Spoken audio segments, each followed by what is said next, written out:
Congo, vous avez d'autres occupations à côté. Comment vous faites pour mettre le tout?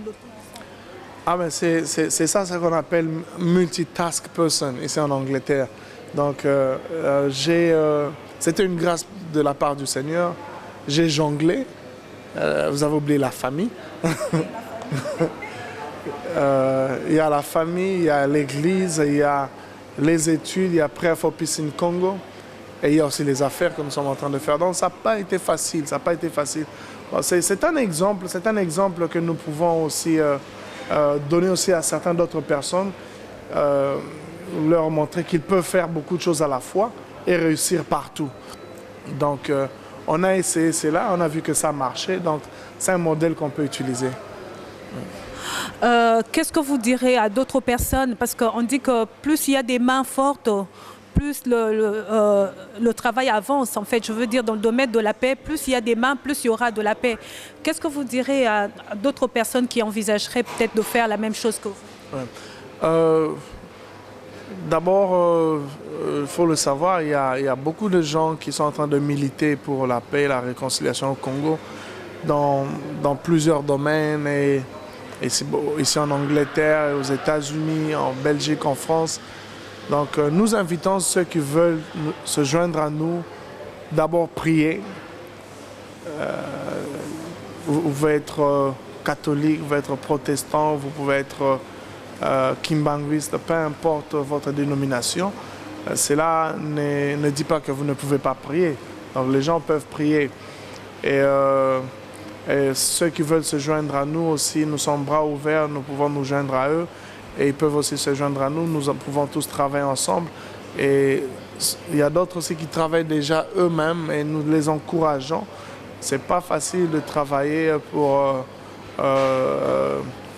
des grands projets comme la paix, la réconciliation au Congo. Ça demande beaucoup de sacrifices et ça demande aussi beaucoup d'énergie.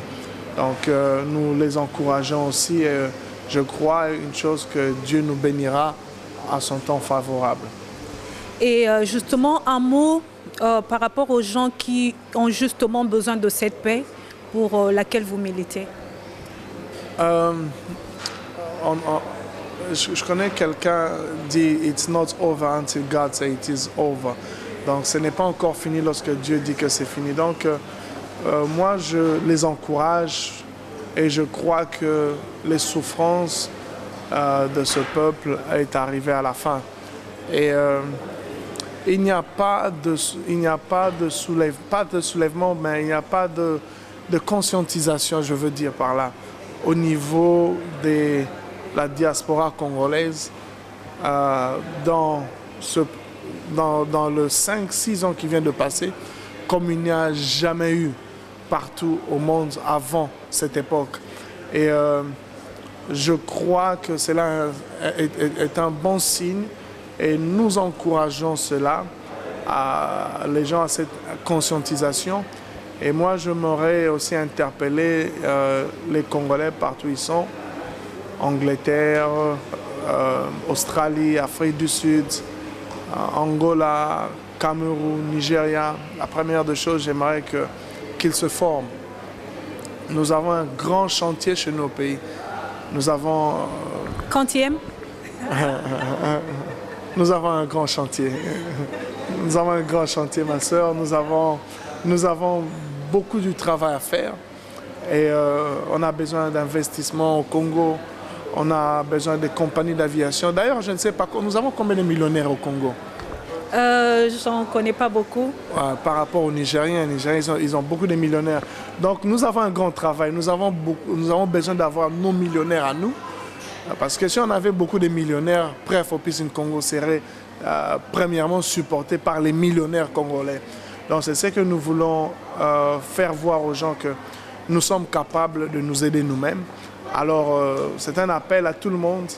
Étudiez, formez-vous, travaillez, devenez capable et dans notre pays.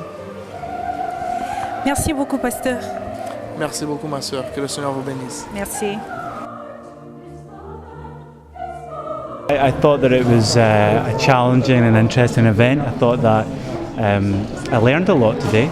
about the situation in the Congo and the fact that people really do care about it, even though we don't hear about Congo enough on the news. And I think that there's something exciting is going to happen as a result of this. I hope people come together and start working together more often to care for the people who are at the moment suffering, in particularly Eastern Congo. I believe that faith can play a role during conflict as well. I think that it's important for people to stand up and stand against injustice. I think that's a very important calling for faith leaders, particularly in places like Africa where faith leaders have such a prominent role in the community. And I believe that is what is happening in Congo and elsewhere, to call people who are causing injustice to account, and to ask governments to do more and to do more themselves. So yes, I think there's something that people of faith can do in all situations and all times, even in the worst conflicts. Suite à la journée d'aujourd'hui, nous espérons qu'il y aura quelque chose qui va continuer, parce que ce n'est pas tout de parler, de prendre des résolutions, de réfléchir, mais nous espérons que les organisateurs pourront trouver une formule pour que ce qu'on a discuté aujourd'hui puisse continuer dans le futur. Nous avons un objectif, nous travaillons depuis 10 ans maintenant dans le secteur et le travail que nous faisons c'est pour améliorer les conditions de vie de personnes. It's been a great day. We would need to be, as I said up there, moved, not just moved with emotion, but moved with compassion and ready for action. So I'm really grateful that this day was organised, but just sorry that more people didn't come. You see, people pray and pray, but they don't listen. And God wants to speak more than we want to listen. So sometimes we need to just stop praying and listen to God for direction and ideas. He's a great idea person. He gives us the ideas for what to do. But also we also need to take action and not be afraid, because whether we live or we die, you know, it's Christ. So, and we know we're going to heaven. So what's the point? Just take it in hand and deal with the situations. And we need to get together. It's not one individual, but it's as a number of individuals coming together to make representations and make representations in the right places, maybe with governments, with different governments or organisations, and start to work together. We need to work together more. Non, c'est très intéressant parce que ça donne la preuve que nous, Congolais, nous impliquons de plus en plus pour le changement au pays et que nous prenons de plus en plus conscience, que nous nous engageons de plus en plus et que nous voulons que la situation au Congo, du Congo soit vraiment vue et que tous ceux qui ont la main là-dessus puissent nous comprendre et puis qu'il y ait le changement, parce que ça ne va pas seulement venir de nous, mais de toutes les parties qui sont impliquées dans la situation qui est au Congo. Alors, nous de la diaspora, nous comprenons que nous avons beaucoup à faire et c'est la preuve que vraiment nous sommes en train de comprendre et que nous prenons nos engagements, contrairement à ceux qui sont au pays, qui sont bloqués par beaucoup d'autres réalités qui font que les gens ne puissent pas parler. Il y a beaucoup de choses qui se passe là-bas et nous ne les condamnons pas trop, mais à cause de la réalité en place, ils ne peuvent pas trop bouger. Mais nous ici, nous sommes en présence de toutes les parties. Nous n'avons pas besoin de visa pour nous déplacer. Nous sommes là avec eux.